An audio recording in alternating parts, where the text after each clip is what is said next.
2월 12일 아침 송은재TV 시작합니다. 헌법재판소의 탄핵심리 어제 7차 변론이 모두 끝이 났습니다. 이제 내일 8차 변론까지 끝나면 그 다음 일정은 윤 대통령의 최후 변론만이 남아 있습니다. 많은 것들이 의혹이고 논란입니다. 말 그대로 이게 지금 비상계엄이 선포가 됐다고 하더라도 비상계엄이 어떤 형태로 진행이 됐느냐 또 해제가 됐느냐 이런 과정들 전체를 살펴보는 것이 중요합니다. 그게 중요한 이유는 비상계엄이 대통령의 고유 권한 그 내에서 이루어졌느냐 아니면 이게 요건부터 비상계엄이 부적절한 것이었느냐를 따져야 하고 이 계엄이 결정되고 계엄이 있고 난 다음에 어떤 일들이 벌어졌느냐에 대해서 헌법재판소가 소상히 들여다봐야 합니다. 그래야 하는 이유는 비상계엄이 부적절했다 하더라도 이게 현직 대통령에 대해서 파면을 결정할 탄핵을 인용할 것이냐 기각할 것이냐 이 부분을 판단하는 근거로는 이 전체를 다 소상히 들여다봐야 판결을 내릴 수가 있습니다. 결정을 할 수가 있습니다. 그런데 문영배 권한대행을 비롯해서 헌법재판소가 이해하지 못할 정도로 이 탄핵 심리를 서두르고 있다고 하는 것입니다. 이런 많은 진술들, 증인들, 증거 자료들 이런 것들을 보면서 국민들은 지금 더 혼란스럽습니다. 더 많은 의혹이 생겨났습니다. 7차 변론까지 진행이 되면서. 그런데 헌법재판소가 이 탄핵 심리를 이제는 마무리하려고 한다라고 하는 점에서 국민들이 헌법재판소에 대한 불신 더 커져갈 수밖에 없습니다. 그러니까 어제 그 7차 변론에서 헌법재판소의 문영배입니다. 문영배 권한대행이 밝혔습니다. 윤 대통령 측에서 증인 채택, 추가로 채택해달라고 요청을 했던 한덕수 국무총리, 이경민 국군방첩사령관 직무대리, 이 증인 신청은 기각하겠다라고 했습니다.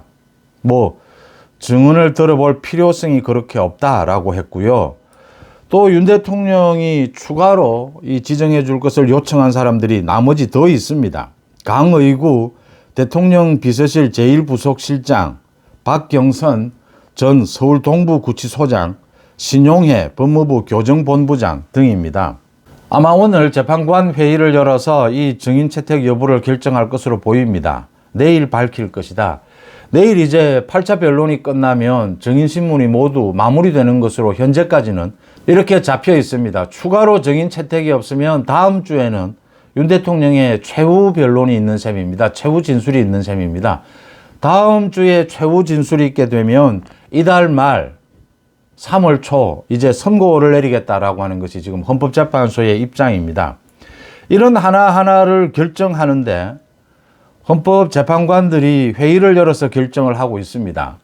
문영배가 이 윤 대통령에 대한 탄핵 심리를 굉장히 빨리 진행하겠다라는 것은 문영배가 지금 한쪽으로 기울어져 있기 때문에 그럴 것이다라고 생각이 되지만 그러니까 나머지 헌법재판관들이 왜 여기에 동의해주고 있느냐라고 하는 점, 이해할 수 없는 헌법재판소의 각종 결정들이 나오고 있다라고 하는 점입니다.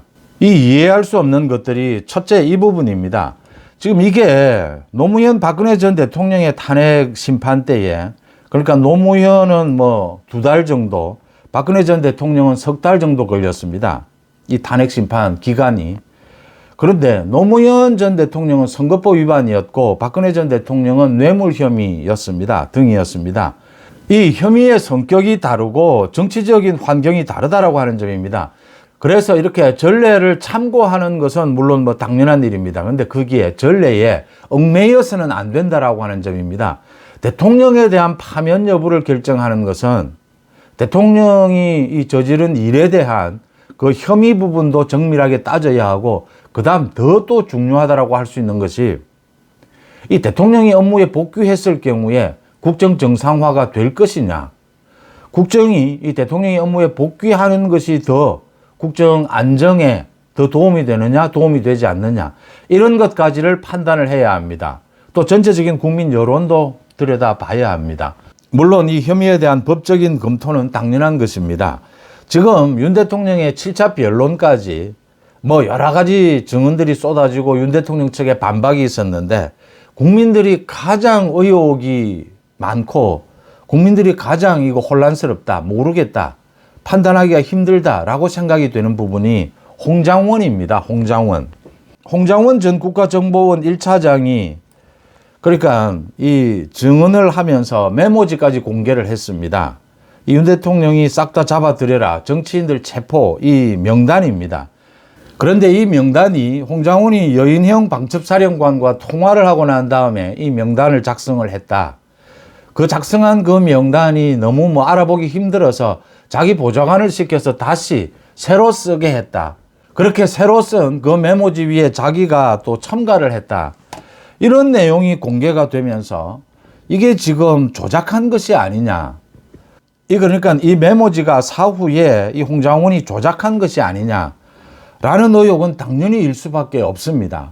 이 메모지 작성 자체가 원본도 아니고 다른 사람이 지금 정서를 한 것이고 거기에 자기가 지금 첨가를 한 것이다. 그 다음이 홍장원이 비상계엄이 있을 그 당시와 그 있고 난 다음에의 행태입니다. 행적입니다. 그러니까 박선원을 비롯해서 민주당 쪽과도 계속 이 비상계엄이 있고 난 다음에 계속 연락을 주고받았고 메시지를 비롯해서 또 국민의힘 쪽, 여권 쪽 사람들과도 계속 연락을 주고받았다. 한동훈 측에 이 김종혁과도 연락을 주고받았다. 개인적인 학연을 통해서 연락을 주고받았다. 여야의 많은 정치인들을 비롯해서 이 국회에 정보위 또 의원들과 연락을 주고받으면서 홍장원이 자기가 작성했다라고 하는 이 메모지를 근거로 해서 정치인 체포 명령이 있었다. 체포 시도가 있었다. 이 주장을 계속했다라고 하는 점입니다.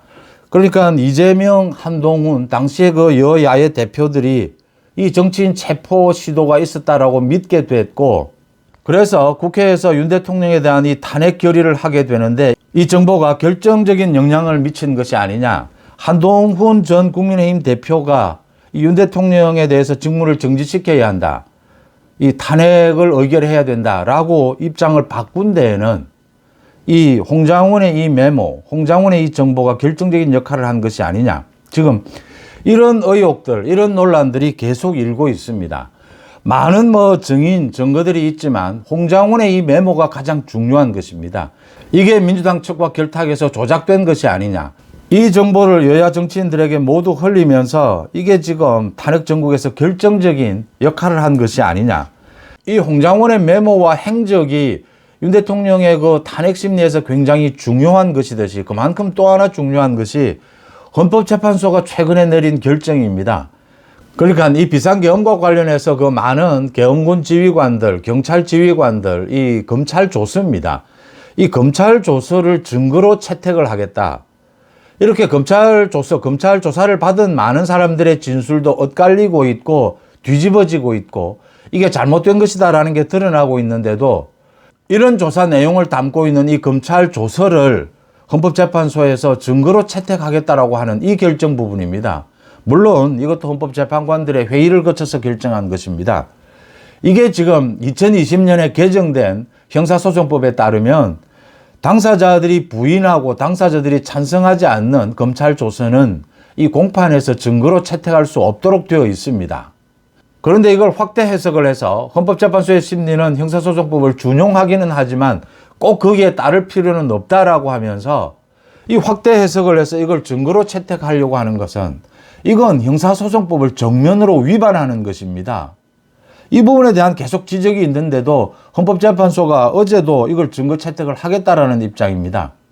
윤 대통령이 정면으로 직접 진술을 통해서 이건 문제가 있다라고 지적하는데도 이 재판관들의 회의를 거쳐서 결정을 하겠지만 증거로 채택하겠다라고 하는 입장을 되풀이하고 있습니다.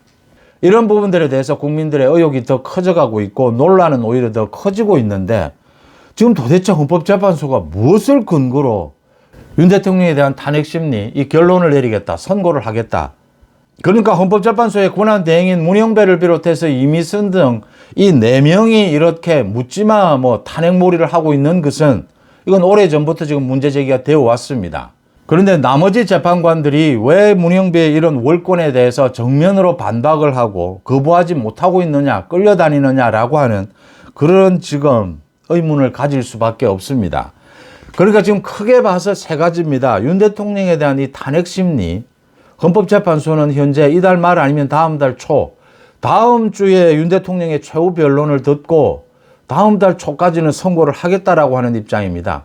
그런데 지금 대부분의 국민들은 이게 7차 변론까지 들었고 내일 8차 변론까지 듣는다 하더라도 의혹투성이고 논란이 더 커져가고 있다라고 하는 것입니다. 세 가지입니다. 크게. 홍장원의 그 메모가 조작된 것이 아니냐. 그게 거짓이다라고 하는 것이 지금 속속 드러나고 있고, 또 하나는 헌법재판소가 그렇게 논란이 있고 뒤집어지고 있는 검찰 조서를 어떻게 현행 법을 어겨가면서까지 증거로 채택하겠다고 결정을 했느냐. 또 한 가지는 헌법재판소가 걸핏하면 노무현 박근혜 전 대통령의 전례에 따랐다라고 하는데 사정은 계속 바뀌어가고 있고 지금은 8년 전, 20년 전과는 정치적인 사정도 다르고 혐의도 다르고 모든 것이 다 다릅니다. 대통령에 대한 탄핵 심리는 법리 검토에다가 더 중요한 것이 현직 대통령에 대해서 파면하는 것이 옳으냐 그러냐. 이게 법 위반, 헌법 위반이 있다 하더라도 그게 중대한 것이어야 하고 또 대통령이 현직 업무에 복귀했을 때 국정 정상화가 어느 정도 될 수 있느냐, 어떻게 될 것이냐, 이 모든 것을 쳐다보고 판결을 내려야 합니다. 그런데 지금 헌법재판소가 윤 대통령에 대한 탄핵 심리를 너무 서두르면서 국민들이 도대체 납득할 수 없을 정도로 왜 이렇게 서둘러야 하느냐, 서두를 필요가 있느냐, 서둘러서 이게 합리적인 결론에 도달할 수 있느냐, 많은 국민들이 의혹을 제기하면서 이 헌법재판소가 이런 식으로 어떤 결정을 내리느냐, 이게 탄핵 인용이 되면 승복할 수 있겠느냐라고 하는 점입니다. 탄핵 기각이 되어야 하지 않느냐라는 목소리가 갈수록 커질 수밖에 없는 이유입니다. 송은재TV 마칩니다. 고맙습니다.